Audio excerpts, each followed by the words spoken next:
Kwa majina naitwa Arsene Bonaventure Sengerere.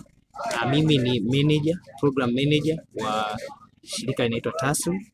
Kwa kirefu tunasema Tanzania Sustainable Livelihood Initiative. Hili shirika linafanya kazi Ifakara na maeneo tofauti, lakini ofisi ipo Ifakara, Kapolo CCM. Sisi kwa siku ya leo tulikuwa tumeanzisha au tumeitisha kama mafunzo ya ujasiriamali tukishirikiana na wenzetu wa Kazi Start Funding. Mafunzo haya yalikuwa yamelenga zaidi kuweza kuwajengea watu uwezo, watu aina tofauti.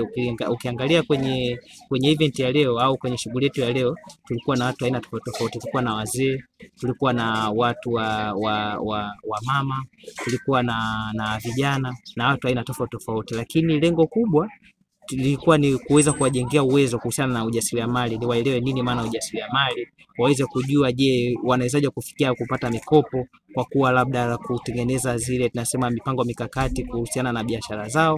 Kwa hiyo wamefundishwa kuhusiana na swala zima la kujua mambo ya ujasiriamali ukilinganisha level zote, kuweza kujua kubuni wazo, kuweza kuchakata wazo, kuliweka wazo katika fursa na kuweza kutumia hiyo fursa kama soko na baadaye sasa kuweza kupata mikopo katika maeneo tofauti. Tunashukuru Mungu, watu wameitikia, tumepata watu mpaka wengine wamesafiri kutoka Kidatu, kutoka maeneo mengine mpaka event inakamilika. Tulikuwa na watu takriban 85. Kwa tunashukuru sana sisi na nashukuru uongozi mzima wa TASU, lakini pia nawashukuru wadau wote waliofika, lakini pia kushirikiana na Kazi Start Funding ambao wote kwa pamoja wameweza kufanikisha kuweza kukamilisha shughuli yetu ya leo. Natarajia mambo mengi sana kwa sababu tumeweza kuwajengea uwezo, na ukija ukiangalia mle ndani tulikuwa tunajaribu kuweza kuwauliza baadhi ya vitu ambavyo wanajifunza na vitu ambavyo sisi tumevitarget, lakini tunaona vitu ni vingi. Tunajua kabisa wao wakitoka hapo wataenda kwa watu wengi, wataenda kuboresha na ni ujasiriamali wao, lakini pia kitu kikubwa tunataka waweze kuweza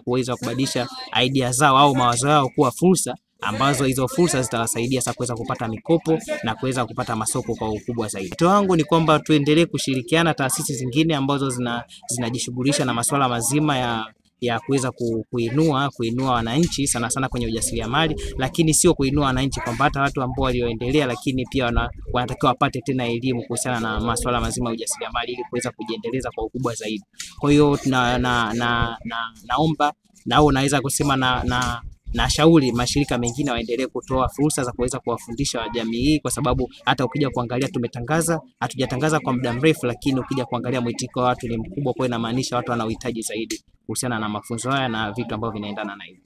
Okay, leo tumeanza ni hatua ya kwanza, lakini tumepanga kama sisi shirika tutakuwa na semina tofauti ambazo zitakuwa zinatofautiana, lakini lengo kubwa ni kuweza kumjenga mjasiriamali katika nani. Kwa hiyo tumeanza leo katika hatua ya kwanza, lakini bado tunaendelea. Hatuwezi kusema specific kwamba tutaenda siku gani nyingine inakuja, lakini tumeandaa kwa mwaka huu. Nataka mpaka mwaka unaisha tuwe tumejenga watu kadhaa ambao wameweza kunufaika na kutokana na shirika letu na katika swala zima na ya elimu hii hapa ya ujasiriamali. Kitu cha muhimu cha kuzingatia, namna gani nitawafikia wateja?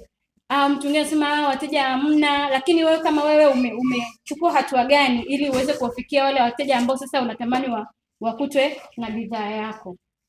Ukishaelewa wateja wako walipo na kwa namna gani ambao unaweza kuwafikia, inaweza nikawa ni rahisi sana. Mwingine unaweza kukuta ana bidhaa amekaa nayo tu nyumbani, lakini kumbe ukifanya kuzunguka kuwapelekea, saa nyingine hata unaandaa kidogo kaofa kama ni ya kuonja, unampa mtu aonje, anasema okay, kumbe ni tamu, nilikula sehemu fulani haikuwa tamu. Kwa hiyo namna za kuwavutia yule mteja, anaweza sinunue kwa muda huo, lakini akakupigia simu wakati mwingine akamwambia niliona unauza kitu fulani, naomba uniletee. Haya, na wale wateja wetu wale ambao siku zote tumewatumiaje wao kututafutia wateja wengine? Kwa mfano mimi nimekuja na bidhaa yangu pale, nimemletea Kakampwaga. Nimemtumiaje Kakampwaga yeye kwenda kunitangazia bidhaa kwa watu wengine ambao Kakampwaga wanawafahamu na mimi siwajui, au tunaita wateja wa rufaa.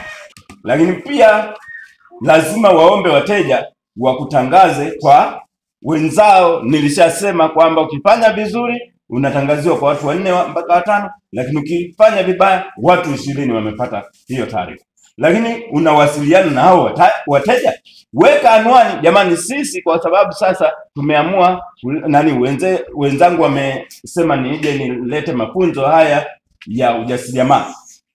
Hao walioniita maana yake wameamua kusema tuchukue hata namba za wateja, yani nyewe ni wateja wao, si ndio? Wanatoa huduma ya haya mafunzo ya ujasiriamali. Lakini mahali lazima ijulikane urahisi wa kufikia hao wateja, lakini pia lazima ujue kifungashio unachotumia na ufanisi wako. Ni muhimu sana. Jina langu naitwa Diana Beston Mbuba, ni mjasiriamali ambaye najihusisha na ujasiriamali wa utunzaji na uhifadhi wa mazingira katika halmashauri ya mji wa Ifakara, lakini nimetokea Kidatu. Leo nimekuwa miongoni mwa washiriki katika mafunzo haya ya ujasiriamali. Wameleta walimu, wametufundisha mambo mbalimbali kuhusiana na ujasiriamali, hasa kuwa na wazo la biashara, lakini mtu kuweza kuzingatia vile vitu ambavyo vinakufanya uwe mjasiriamali mzuri na kuchukua mikopo ambayo itakusaidia wewe kuendesha biashara na sio kufanya mambo mengine ambayo yapo kinyume na wazo lako la biashara. Hivyo kupitia haya mafunzo tutaenda kuyafanyia kazi, kwa sababu tumeelewa kwamba sasa ili uweze kufanya biashara lazima kwanza uwe na wazo zuri, uwe na soko, lakini pia uwe na experience au uwe na uzoefu wa hiyo kazi ambayo unataka kuifanya au biashara unayotaka kuifanya, ili kwamba usije ukachukua mkopo ukakuletea hasara. Kulingana na kwamba nature ya watu wengi wanapenda kupata mikopo ya haraka, lakini wazo halisia ama kitu cha kukifanya wanakuwa hawana. Mwisho wa siku wanachukua mikopo, wanaenda kuitumia vibaya na wanaingia katika matatizo. Lakini sisi leo tumejifunza kwamba tupate mikopo yenye faida itakayotuletea tija katika ujasiriamali wetu. Naitwa Shura Omari Windu, nimetoka kijiji cha Mbingu. Jifunza mambo ya ufugaji wa kuku, biashara mbalimbali kama wengine ufugaji wa nyuki, wa nini. Kwa hiyo imenipa hamasa nyingi. Na mimi naomba ujuzi huu na mimi nitapambana ili na mimi nijiendeleze katika mafunzo mbalimbali kuhusu mambo ya ufugaji wa kuku, ufugaji wa nyuki, mambo ya utunzaji wa batiki na kadhalika.